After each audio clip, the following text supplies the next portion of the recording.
antes de a gente começar a falar sobre os outros elementos de memória, que são os flip-flops, você já viu os LEDs, não é verdade, em aulas anteriores, nós vamos introduzir nesta aula aqui o conceito de pulsos digitais. E por que é importante você entender esse conceito? Porque o flip-flop ele utiliza clock, que nada mais é do que pulsos digitais para poder ele atualizar o estado de saída com base no estado de entrada, das entradas que ele possui. E a gente viu que essa diferença é crucial entre o flip-flop e o LED, não é verdade? Então, é interessante que você domine esse conceito de pulso digital para que você possa assimilar o funcionamento correto quando formos abordar a parte de flip-flops, tranquilo? E aí, vamos começar?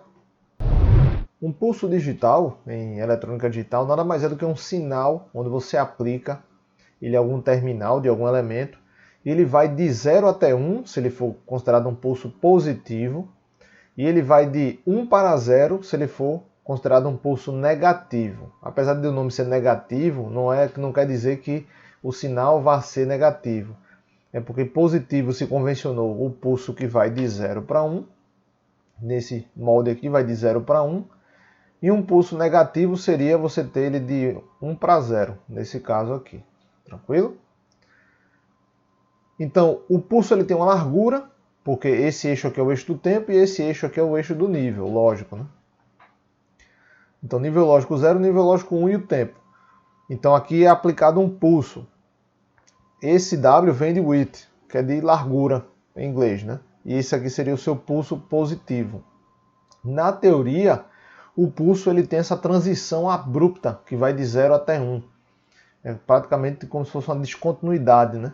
Você não tem uma transição suave, como a gente vai ver na prática, mas na teoria ele sai de 0 para 1 de maneira abrupta.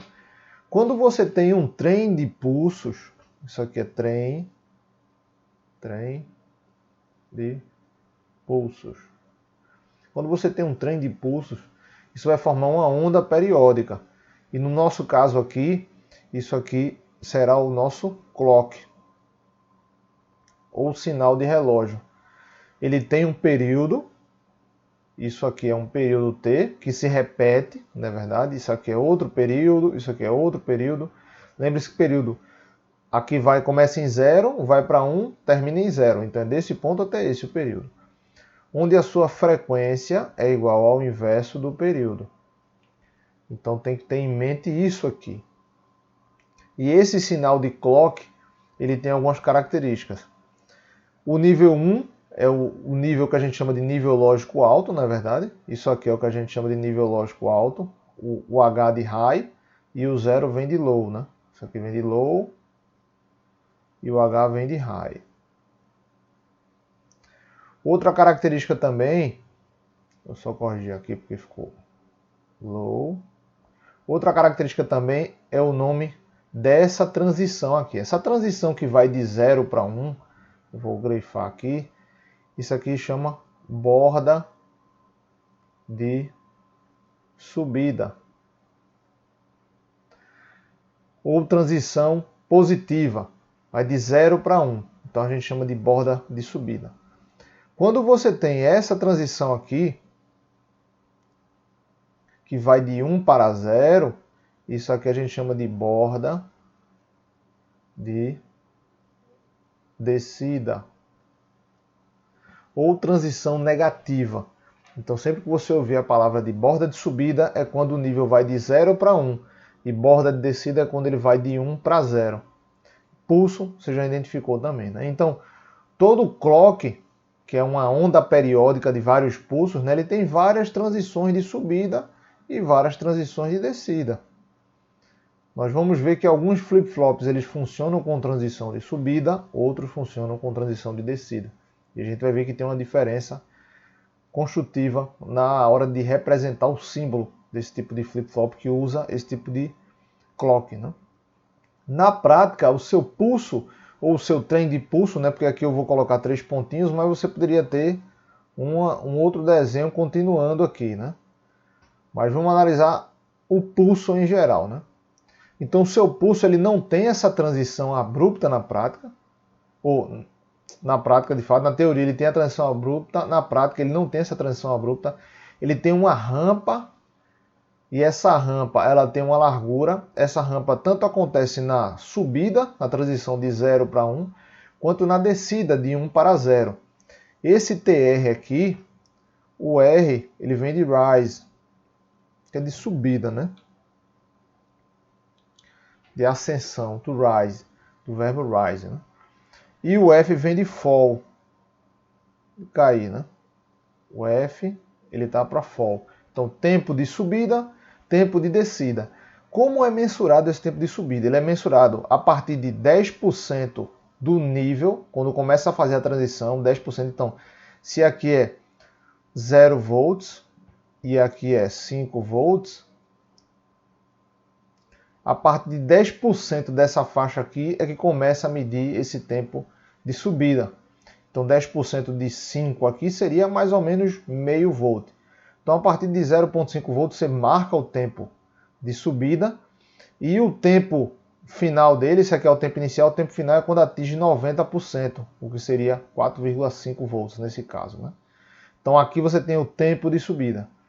A largura de pulso ela é medida a partir dos 50%. Então você mede 50% aqui nessa ponta e na outra transição você mede 50%. Então você vai ter a largura de seu pulso aqui. Lembre-se que esse W vem de width, que é largura em inglês.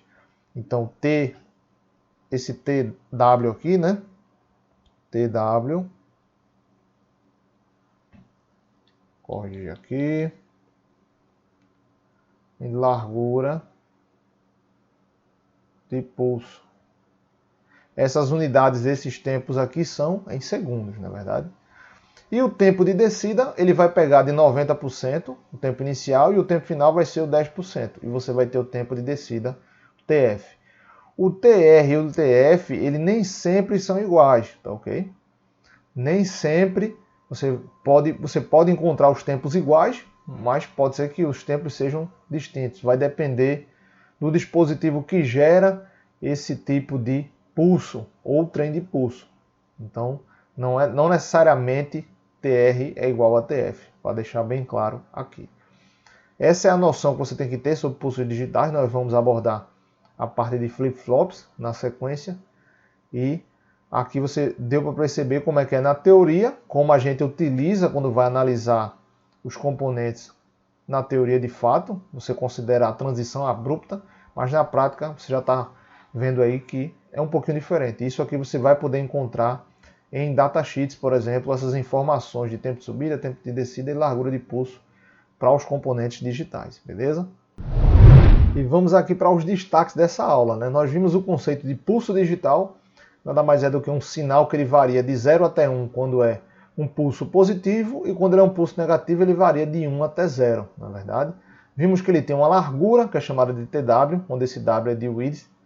Vimos também que um trem de pulsos, se você colocar ele formado em espaçamento periódico, ele vai acabar formando um sinal de clock, né? Sinal de onda quadrada, onde ela tem características como borda de subida, que é a transição do 0 para 1, e a borda de descida, que é a transição do 1 para o 0. E vimos que na teoria essas transições são abruptas, né? É quase como se fosse uma descontinuidade variando de um nível para o outro. E na prática nós vimos que é diferente. Na prática essa transição, na verdade, ela é uma rampa. Ela tem um tempo de subida, né? O chamado TR, do R vem de rise, que é mensurado entre o 10% e o 90% desse nível, dessa faixa de valor que vai de 0 até 1. A gente viu que tem uma largura de pulso que é medida entre os 50% dessas transições e o tempo de queda, o TF, do F vem de fall, você tem a mensuração que é feita entre 90% e 10% do tempo de queda. E isso vale tanto para o pulso positivo quanto para o pulso negativo, não é verdade?